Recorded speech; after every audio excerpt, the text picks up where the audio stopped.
인사하겠습니다. 사랑합니다. 축복합니다. 할렐루야. 오늘 또 예배로 나오게 하신 은혜로 우리에게 주의 말씀이 들려지게 해주시기를 기원합니다. 각 나라마다 법이 있습니다. 각 나라 백성들은 그 법 안에서 보호를 받고 또 그 법을 지키며 살아갑니다. 어느 사회이든지 직장에도 학교에도 우리는 이렇게 한다, 이렇게 해야 한다 하는 법이 또 규칙이 있습니다. 아주 작게는 우리 가정에도 있죠. 가풍이라고 하는 것들이 있죠. 세상을 잘 또 살아갈 수 있는, 함께 잘 살아가기 위한 그런 법이, 방식이 있습니다. 그러면 우리는 그 모든 것 위에 하나님 나라, 하나님 백성이 된 우리는 어떤 삶을 살아야 할까요? 우리는 이 세상에서, 이 세상이 다른 게 아닙니다. 가정에서, 학교에서, 또는 회사에서, 대한민국 국민으로 우리는 이 세상에서 어떤 삶을 살아야 합니까? 하나님 나라 백성다운 마땅한 삶의 모습은 어떤 걸까요? 산상수훈은 우리에게 하나님 나라 백성들이 어떻게 살아가야 하는지를 잘 보여주고 있습니다. 오늘은 산상수훈의 8가지 복 중에서 나머지 2가지 복에 대해서 살펴보겠습니다. 요즘 보면 이런 굳이 뉴스를 보지 않더라도 이 지구상에 전쟁과 싸움이 그치지 않고 있다는 것을 우리가 잘 알 수가 있습니다. 살펴보면 인류 역사는 전쟁 역사와 늘 함께였습니다. 개인과 가정의 다툼을 넘어서 부족 간에, 민족 간에, 나라 간에 전쟁이 있었습니다. 역사상 전쟁이 없었던 시대는 없었습니다. 우리가 학교 다닐 때 역사 시간에 배웠고 또 외웠던 수많은 전쟁들, 아직도 영화로 만들어지고 있는 세계 1, 2차 대전, 그리고 우리 6.25 한국 전쟁, 베트남 전쟁, 최근에 시리아 전쟁, 아프가니스탄 전쟁까지 우리는 셀 수 없는 전쟁의 역사를 가졌고 지금도 전쟁을 치르고 있고 그리고 전쟁에 대비하며 살아가고 있습니다. 대연동에 가면 유엔 공원묘지가 있습니다. 그곳에는 6.25 때 전사한 16개국의 참전 용사들의 묘가 있습니다. 그 묘지로, 무덤으로 공헌된, 만들어진 그런 공원이죠. 이런 공원들은 다른 나라에도 많이 있습니다. 이 땅에 수많은 전쟁들이 있었고 그 전쟁이 끝나고 나면 어김없이 기념비를 세웠습니다. 다시는 이런 전쟁의 참상이 없기를, 다시는 이런 전쟁이 없기를, 이런 수고가 희생이 헛되지 않기를 염원하고 평화를 기원했습니다. 그러나 안타깝게도 그 많은 기념비에도 불구하고 이 땅의 전쟁은 그치지 않고 있습니다. 우리나라 전쟁이 끝났습니까? 아니요. 휴전 상태입니다. 휴전 상태로 남북이 대치하고 있습니다. 예멘의 내전이 계속되고 있습니다. 여러분, 시리아는 시리아 전쟁을 놓고 2, 3년간 교회에서 열방기도의 시간에 늘 기도했습니다. 마침내 종전이 선언되는 것을 보고 얼마나 기뻐했는지 모릅니다. 그런데 전투가 안 끝났어요. 이제 전쟁 끝이다 하고 선언해놓고 계속 승복하지 않고 여기저기에서 싸우고 있는 거예요. 중국과 인도의 국경 분쟁, 중국과 대만의 전쟁, 또는 미얀마의 내전, 이런 여전히 전쟁이 계속 중입니다. 우리는 전쟁과 무관하지 않는 세상에서 계속되는 전쟁 속에서 살아가고 있는 것입니다. 주님이 말씀하십니다. 화평하게 하는 자는 복이 있나니. 무슨 뜻일까요? 여러분, 둘이 싸우다가 하나가 항복을 하든지 아예 죽으면 전쟁이 이제 싸움이 종결이 되죠. 그러면 평화가 찾아옵니다. 더 이상 전쟁하지 않으니까요. 자, 부부가 날마다 싸웁니다. 냉전을 거듭합니다. 뭐 그러다가 힘 빠지게 뭘 그러냐. 또 뭐 이혼을 하자니 자식들도 있고 아직 결혼도 못 시켰고 그래서 참고 그냥 마지못해 그냥 살아갑니다. 겉으로는 더 이상 큰 소리가 안 납니다. 큰 소리 쳐봐야 뭐 되는 것도 아니고 내 힘만 빠지고 겉으로는 뭐 싸우지를 않으니까 가정이 평화로워 보입니다. 또 어떤 관계를 보면 속으로는 그 사람을 정말 미워하고 진절머리를 칩니다. 심지어 같은 교회를 다닙니다. 그러나 다른 사람들의 시선 때문에 겉으로는 괜찮은 척 드러내지를 않습니다. 그저 그 사람과 안 부딪힐 뿐입니다. 피해갑니다. 평화로워 보이지요. 그런데 여러분, 주님이 말씀하신 평화가 이런 걸까요? 주님이 말씀하고 계시는 화평은 이런 의미가 아닙니다. 체면 때문에 힘의 불균형에 의해서 다른 어떤 이유로 그래서 억지로 싸움이 종결된 상태, 주님은 그것을 화평이라고 하신 것이 아닙니다. 화평케 하는 자는 복이 있나니 그들이 하나님의 아들이라 일컬음을 받을 것이며. 주님이 말씀하신 화평의 의미는 억지로 수동적으로 주어지는 소극적인 의미의 화평이 아니라 적극적인 의미의 화평입니다. 자, 팔복 중 7번째, 화평하게 하는 자. 이 화평하게 하는 자의 첫 번째 의미는 사람들과 하나님 사이를 적극적으로 화평하게 하는 자가 되라는 의미입니다. 우리가 잘 아는, 많이 듣는 말씀이죠. 그런 중 누구든지 그리스도 안에 있으면 새로운 피조물이라. 누구든지 그리스도 안에 있으면 새로운 피조물이라. 그런데 이 말씀 다음에 어떤 말씀이 나오는지 혹시 알고 계십니까? 우리 고린도후서 5장 18절을 한번 찾아보시겠습니다.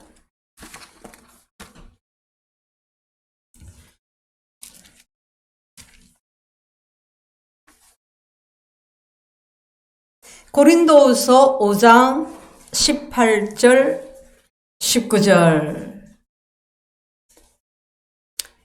우리 찾으셨으면 함께 한 목소리로 한번 봉독해 보겠습니다. 고린도후서 5장 18절.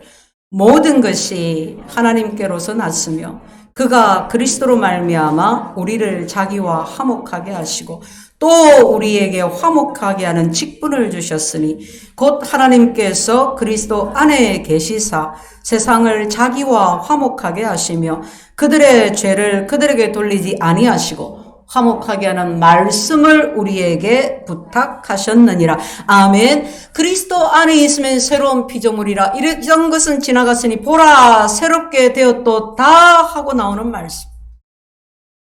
그러니까 너희가 새로운 피조물이 되었은즉 이렇게 살아라. 이렇게 살아야 한다는 말씀입니다. 어떻게 해요? 주님이 우리에게 화목하게 하는 직책을 주셨습니다. 화목하게 하는 말씀을 주셨습니다. 우리가 예수 그리스도로 하나님과 화목하게 되었지만 세상 사람들은 여전히 하나님과 원수가 되어 있는 상태입니다. 여러분, 내가 누구 한 사람과 원수를 맺고 있어도 얼마나 그것이 두렵습니까? 얼마나 불편합니까? 평안을 깨뜨립니까? 얼마나 거침이 됩니까? 그런데 하나님과 원수가 되었다. 하나님과 원수된 자의 삶이 어떻겠습니까? 결국은 멸망입니다. 아무리 예쁘고 잘생기고 아무리 능력이 많고 지위가 높아도 아무리 소유가 많고 잘 나가는 인생이라 할지라도 하나님과 원수가 된 자는 멸망으로 달려가고 있는 것입니다. 우리도 전에는 하나님과 원수였습니다. 죄로 인해 하나님과 원수된 우리를 예수님이 화평하게 하셨습니다. 십자가에서 그 피로, 피값으로 우리를 하나님과 화목하게 하셨습니다. 그 예수님이 우리에게 부탁하시기를, 그러므로 너희는 다른 사람들과 하나님 사이를 화목하게 하는 사람이 되어라. 사람들이 멸망의 길로 달려가는 것을 그저 바라만 보고 있지 말고 적극적으로 나서라는 것입니다. 아무리 집안이 좋고 아무리 성격이 좋고 아무리 착하게 살아도 아무리 그냥 직장이 좋고 장래가 보장이 되어 있고 아무리 평탄하게 살고 있다 하더라도 하나님이 없는 인생은 그 종착역이 멸망일 뿐입니다. 그래서 주님이 우리에게 부탁하신 것입니다. 우리로 가서 그들과 하나님 사이를 적극적으로 화평하게 하라는 것입니다. 그것이 화평하게 하는 자입니다. 두 번째 화평의 의미는 나와 다른 사람들과의 관계를 화평하게 하라는 것입니다. 너무나 당연한 말씀입니다. 내가 다른 사람하고 화평하지 못한데 어떻게 내가 화평하게 하는 직분을 감당할 수가 있겠습니까?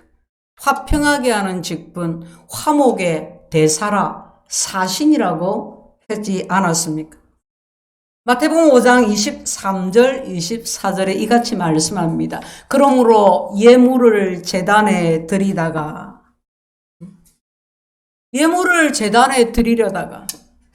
원망 들을 만한 일이 생각이 나. 다른 사람들과의 관계가 해결되지 않은 것이 떠올라요. 그러면 예물을 제단에 드리기 전에 가서 그 사람하고 화평하고 와서 예물을 드리라. 예배 드리기 전에 해결해야 할 일이 있다는 것입니다. 그것은 바로 나와 다른 사람과의 화평입니다. 내가 교회 와서 예배를 드리려고 하는데 다른 사람하고 화평하지 못한 것이 안 좋은 것이 생각이 나면 예배를 중단하고 일어서서 나가라. 그 말이 아니라 그것보다는 예배를 드리러 나올 때, 예배를 준비할 때 내가 누군가와 사이가 틀어져 있다. 그럼 그것을 먼저 바로 잡으라는 거예요. 그것을 바로 잡기 위해서 노력해라는 거예요. 그리고 와서 예배를 드리라는 겁니다. 그게 예배자라는 거예요. 여러분, 그런데 이 화평이라는 것이 아무나 할 수 있는 게 아닙니다. 다른 사람과의 화평을 아무나 줬는 것이 아닙니다. 히브리서 12장 14절에는 모든 사람과 더불어 화평함과 거룩함을 따르라. 이것이 없이는 아무도 주를 보지 못하리라 하셨습니다. 성도 여러분, 누가 주를 볼 수 있습니까? 팔복에서 누가 하나님을 본다고 했습니까? 마음이 청결한 자가 하나님을 본다고 했습니다. 그렇다면 누가 화평하게 할 수 있습니까? 마음이 청결한 사람입니다. 화평하게 하는 사람은 마음이 청결한 사람, 거룩한 삶을 사는 자와 같다는 것입니다. 그런 사람이 화평하게 할 수가 있다는 것입니다. 독일의 철학자인 쇼펜하우어의 아주 유명한 우화입니다. 고슴도치 2마리가 살았습니다. 그런데 이제 겨울이 닥쳤어요. 너무너무 추운 거예요. 도저히 이 추운 겨울을 어떻게 날지 그냥 아마득한 거예요. 그래서 고슴도치 둘이서 의논을 했습니다. 야, 우리가 어떻게 하면 이 겨울을 잘 날 수 있을까? 건강하게 이 겨울을 잘 우리가 지낼 수 있을까? 그렇지. 상의한 결과 둘이 꼭 끌어안고 있으면 되겠다. 둘이 꼭 끌어안고 자자. 이 정말 좋은 방안이다. 이제 그래서 한 고슴도치가 다른 고슴도치를 끌어안았습니다. 근데 어찌 됐을까요? 마음은 끌어안는데 안 끌어안아줘요. 왜요? 가시 때문에 끌어안을 수가 없어. 가시 때문에. 이 짧은 이야기가 왜 그렇게 유명해졌을까요? 이 안에 우리 삶의 진리가 들어있기 때문입니다. 우리가 끌어안지 못하는 이유가 있습니다. 하나 되지 못하는 이유가 있습니다. 그 이유가 나에게 있습니다. 내 안에 가시가 있기 때문입니다. 우리가 그것을 인정해야 합니다. 내 안에 가시가 있다는 것을 인정을 해야 합니다. 내가 하나님 앞에서 청결하지 못하기 때문에, 내가 하나님 앞에 거룩하지 못하기 때문입니다. 상대를 탓할 이유가 필요가 없다는 것입니다. 상대를 탓하기 전에 내 안에 해결하지 못한 가시가 있는지, 그것이 무엇인지를 먼저 살펴야 한다는 것입니다. 그것을 해결하라는 것입니다. 그렇지 아니하면 결단코 하나님이 말씀하시는 평화를, 적극적인 화평을 이룰 수가 없는 것입니다. 우리 안에 있는 가시가 다 제거될 수 있기를 바랍니다. 성령께서 성령의 불로 우리 안에 있는 가시를 깨끗하게 제거해 주시기를 간구합니다. 자, 화평케 하는 자의 세 번째 의미는 다른 사람과 다른 사람의 화평입니다. 나와 무관한 거예요. 대한민국 일도 아닌데 다른 나라 전쟁을 놓고 우리가 기도할 필요가 있어? 보통 그러죠. 나와 상관없는 일, 나와 무관한 사람들, 여러분, 나와 관계 있는 다른 사람과의 화평도 중요하지만 나와 상관이 없는 다른 사람들의 화평도 중요합니다. 사실 따지고 보면 나와 전혀 무관하지 않아요. 나에게 영향을 또 줍니다, 그게. 여러분, 이 시대는, 우리가 사는 이 사회는 이런 사람이 필요합니다. 화평케 하는 사람, 피스메이커, 평화를 만드는 사람, 이런 사람이 필요합니다. 어디를 가나 문제를 일으키는 사람이 많습니다. 그런데 전혀 없는 것 같은데 평화를 만드는 사람이 혹 있습니다.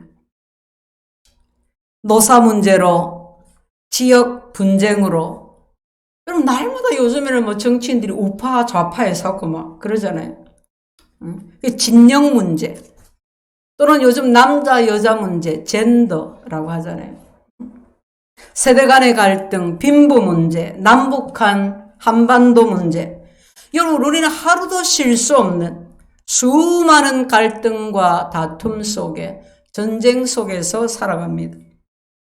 그래서 우리는 더욱 주의 말씀에 귀 기울여야 합니다. 주의 말씀을 마음에 담아야 합니다. 새겨야 합니다. 주의 말씀을 우리의 걸음에, 우리의 입술에, 우리의 삶에 담아서 우리는 화평케 하는 자로 살아가야 합니다. 나와는 상관이 없기 때문에, 먼 미래에 이르기 때문에 그저 외면하고 팔짱 끼고 보고만 있는 것이 아니라 우리는 다른 사람들 속에 들어가서, 우리는 교회 안으로 들어가서 적극적으로 화평케 하는 사람, 피스메이커가 되어야 하는 것입니다. 화평케 하는 자는 복이 있나니, 그리고 그 다음에 그들이 하나님의 아들이라 일컬음을 받을 것이며, 화평케 하는 사람은 하나님의 아들이라는 겁니다. 성경에 보면 누구의 아들, 자식 이런 표현이 많이 나옵니다. 빛의 아들들, 어둠의 자식들. 바나바는 권위의 아들이라. 가룟 유다는 멸망의 자식이라. 하나님은 예수 그리스도로 우리를 낳으셨다고 하셨습니다. 우리를 하나님의 아들로, 하나님의 딸로 예수 믿는 그 믿음을 보고 삼아 주신 것입니다. 그럼 제가 이제 이 동네를 이렇게 지나가면서 동네 아이들을 유심하게 이렇게 봅니다. 코로나가 터지면서 믿지 않는 가정에서 아이들을 안 보내주니까 평소에 이렇게 지나가다가라도 교회에 나왔던 우리 아이들을 만나보고 싶고, 그렇게 또 만나면 또 안아주고 기뻐하고 이제 교회에 나와 또 그렇게 전도하기도 하고, 뭐 어쨌든 지나가는 아이들을 이렇게 유심히 지켜봅니다. 제가 어제 요 앞을 쭉 길을 지나가는데 초등학교 한 1학년 3학년쯤으로 보여요. 형제가 이제 요 찾기를 지나가려고 보고 있는 거예요. 차가 가나 안 가나 보고 있는데 둘이 손을 딱 잡고 이제 형이 동생 손을 딱 잡고 있어요. 그래서 우리 아이들인가 하고 이제 가까이 가서 보면서 지나가면서 제가 훅 하고 웃었어요. 왜 그랬을까요? 마스크를 쓰고 있는데 요 위가 어떻게 똑같은 거 몰라. 마스크를 쓰고 있는데 요가 똑같은 거래. 야, 둘이는 딱 형제다. 손 안 잡고 있어도 싸우고 있어도 야는 형제인 거예요. 걔들이 누구 닮았겠어요? 자기 부모 안 닮았겠어요? 너무 재밌는 거라. 응? 야, 어쩌면 이렇게 유전자가 똑 닮았을까? 응? 응? 형제가 닮고 자매가 닮고 그들의 부모를 닮고. 하나님의 자녀는 누구를 닮습니까? 하나님을 닮습니다. 형제, 자매가 닮는 것처럼 우리도 서로 닮았지요? 닮아가고 있겠지요? 하나님을 닮은, 하나님의 성품을 닮은 하나님 자녀의 특징이 뭘까요? 화평케 하는 자는 복이 있나니 그들이 하나님의 아들이라 일컬음을 받을 것이요. 저 사람 예수 믿는 사람이야. 하나님 아들이야. 뭘 보고요? 화평하게 하는 것을 보고. 피스메이커인 거라. 그 사람은 어디를 가나 분쟁을 일으키고 조장하는 사람이 아니라 어디를 가나 화평을 도모하는 사람이다.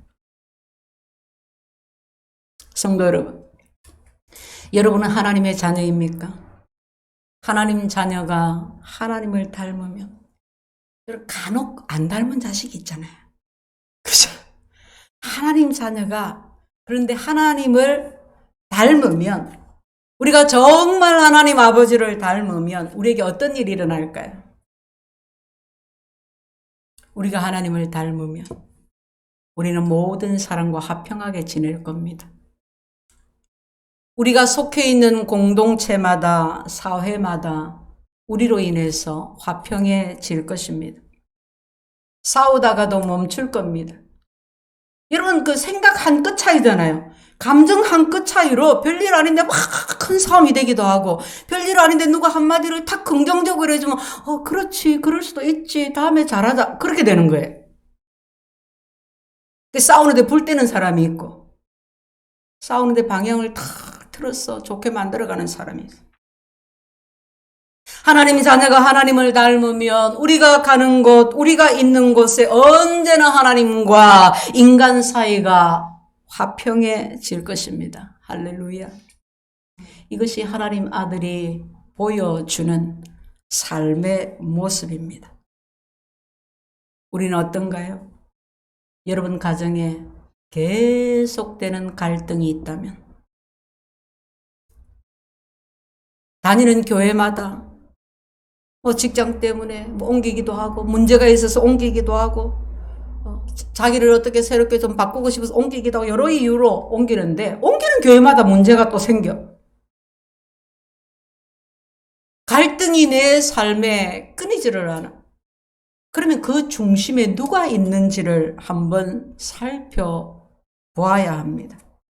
나는 하나님의 아들의 모습으로 살아가고 있는가? 혹시나 문제를 만드는, 갈등을 조장하는 그 중심에 내가 있는 것은 아닌가? 내 때문에 문제가 만들어지고, 내 때문에 막 문제가 커지고, 내 때문에 괜히 별일 아닌데 삐딱하게 자꾸 보게 되고.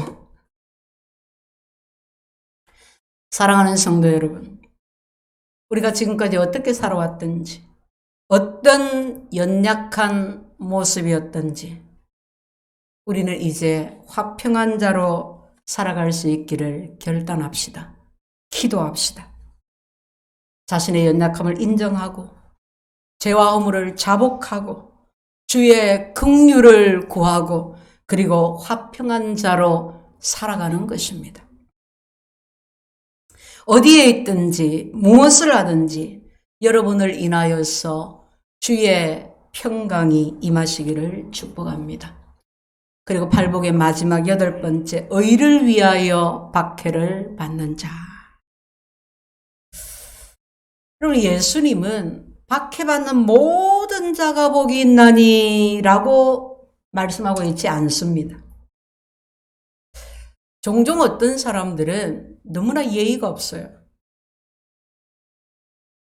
잘못하고 실수하고 그러면서 내가 믿음 때문에 핍박을 받는다고, 거절당한다고 그렇게 생각하기도 합니다. 그러니까 잘못하면서까지 결국 박해를 받기 위해서 막 애를 쓰는 것처럼 보여요. 신학적으로는 순교 컴플렉스라는 말이 있습니다. 자신의 어떤 신념과 열정에 사로잡혀서 다른 사람의 감정이나 형편이나 이런 것들을 전혀 고려하지를 않는 거예요. 당연히 다른 사람들은 거부감을 갖죠. 그가 말하는 것, 그가 전하고자 하는 메시지는 싫지는 않은데 그 사람의 매너가 싫은 거예요. 태도가 싫은 거예요. 이럴 때 내가 거부감을 당해요. 내가 좋은 메시지로 그 사람에게 다가갔는데 내가 거부감을 당해? 그러면 어떻게 생각하냐면 내가 예수님 때문에 박해받는다. 그렇게 생각들을 하는 거예요. 내가 기도하니까 하나님이 나에게 이렇게 말씀을 하셔서 내가 그렇게 했는데 상대방이 안 받아들여 핍박받는 거야. 그렇게 생각하는 거예요. 그런데 여러분 생각해 보세요. 예수님은 지금 독선에 대해서 말씀하시는 게 아닙니다. 의를 위하여 핍박을 받는 자에 대해서 말씀하고 계십니다. 우리는 의를 위해서 받는 핍박하고 내 잘못으로 받게 되는 고난하고 두 가지를 구분할 줄을 알아야 합니다. 베드로 사도는 베드로전서 4장 15절 이하에 이렇게 말씀합니다. 너희 중에 누구든지 살인이나 도둑질이나 악행이나 남의 일을 간섭하는 자로 고난을 받지 말려니와, 잘못해서 고난을 받지 말고 만일 그리스도인으로 고난을 받으면, 의를 위해 고난을 받으면 부끄러워하지 말고 도리어 그 이름으로 하나님께 영광을 돌리라. 할렐루야. 그런데 우리가 내가 잘못해서 고난을 받을 때가 많습니다. 그죠?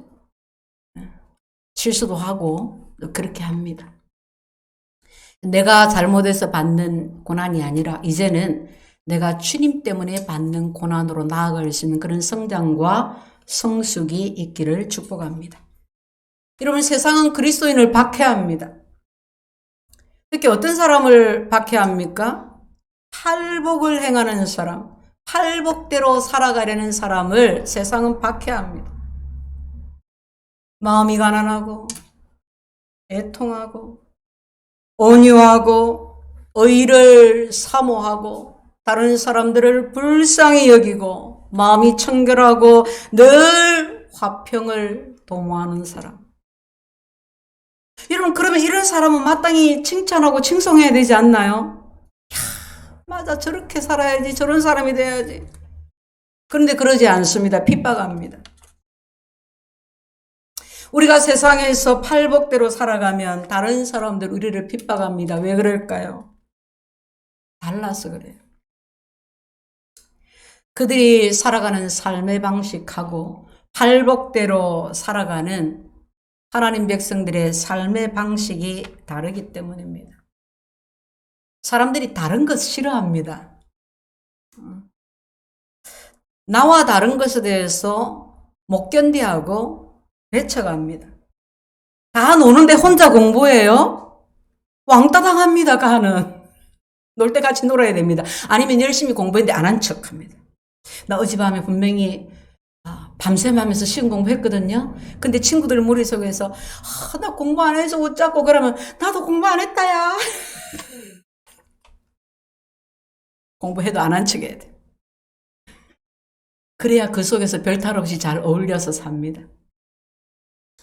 게임도 같이 하고 욕도 막 같이 하고 도둑질도 같이 하고 주변에서 같이 하도록 부추깁니다. 폭행 혼자 하면은 내가 죄인이란 죄책감이 좀 들 건데 같이 하니까 죄책감도 안 들잖아요. 같이 하지 않겠다고 거부하면 지가 얼마나 잘났길래 니는 얼마나 깨끗하냐 그렇게 비아냥됩니다. 싫어합니다. 팔복은 우리가 살아가야 하는 삶의 모습입니다. 그런데 여러분 이 팔복이 세상과 맞지가 않습니다. 손뼉을 마주쳐야 소리가 나는데 같이 먹으러 가고 같이 놀러 가고 같이 마시고 그래서 웃고 떠들고 막 그래야 삶이 재미가 있는데 장단이 안 맞아. 적당히 타협도 하고 약한 자는 좀 누르고 내 힘 내세우고 좀 냉정하고 계산도 좀 잘하고 야 세상은 이렇게 살아야 잘 사는 거야. 계산도 잘하고 그래야 성공할 수 있는 것이 세상인데 팔복이 세상하고 너무 다른 거예요. 세상에서 팔복대로 살면 여러분 직장에서 그렇게 하면 상사가 좋아할까요? 적당히 거짓말도 하고 적당히 거래처에 압력도 막 넣고 협박도 하고 이래가지고 수금을 잘 해오고 이래야 상사가 좋아하는데 학교에서 친구들 사이에 팔복대로 살면 좋아할까요? 콧방귀 끼고 왕따 시키고 그럴 거예요. 세상의 방식과 팔복은 전혀 맞지가 않습니다. 그래서 주님이 말씀하십니다. 너희가 이 팔복대로 살면 반드시 핍박을 받을 것이다. 그러나 의를 위해 핍박을 박해를 받은 자는 복이 있도다. 세상 방식을 거절하고 세상의 요구와 다르게 사는 것은 결코 쉬운 일은 아닙니다. 그래서 사람들이 대부분 우리가 시도합니다. 조금 시도합니다. 그러나 내가 나를 보니까 너무 이게 아닌 거예요. 너무 못난 모습인 거예요. 또 환경이 사람들이 잘 안 받아주는 거예요. 한두 번 했는데 자꾸 부딪히는 거라 인해 포기합니다. 그래서 교회 안에 들어와서는 하나님 방식대로 살고 세상에 나가서는 세상 방식대로 살아가는 이원론적인 삶을 사는 것입니다. 그러나 우리 주님은 그렇게 가르치지 않으셨습니다. 우리 하나님이 원하시는 삶은 그런 것이 아닙니다.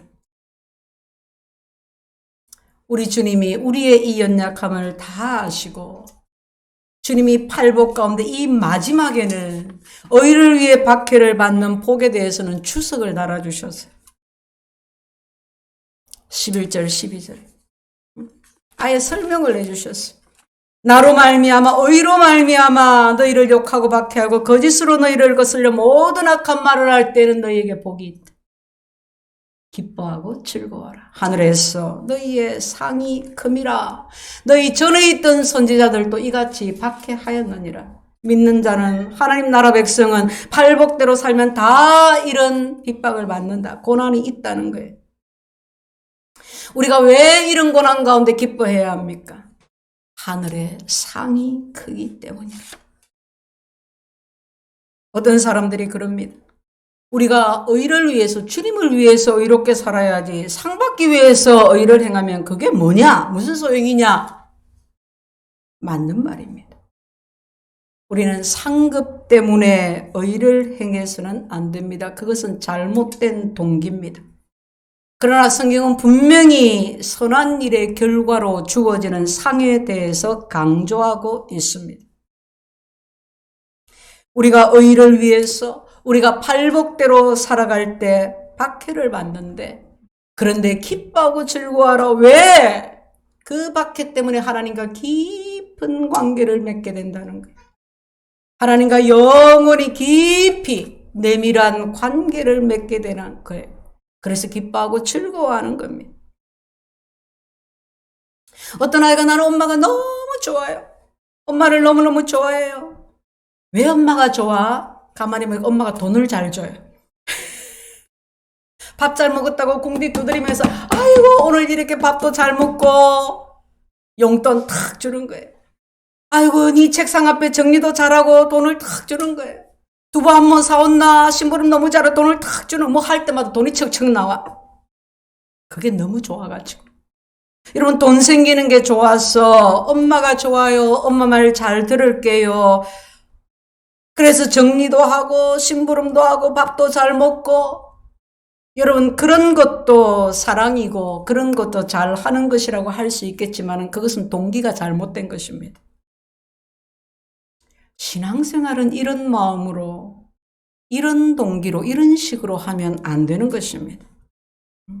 우리의 동기는 주의 은혜에 대한 주의 사랑에 대한 감사여야 하고 은혜 받은 자의 순종이어야 합니다. 우리가 팔복대로 열심히 살아갈 때 박해가 옵니다. 그때 하늘에 상이 있습니다. 큰 상이 있습니다. 의를 위해서 박해를 받을 때마다 하나님의 뜻을 더 깨달아가게 되고 하나님께 더 감사하게 되고 주님이 내 마음에 찾아오시고 주님의 위로가 나에게 임하게 됩니다. 우리가 하나님이 주신 상이 구체적으로 어떤 것인지는 모르지만 박해 가운데 이와 같은 복이 우리에게 옵니다.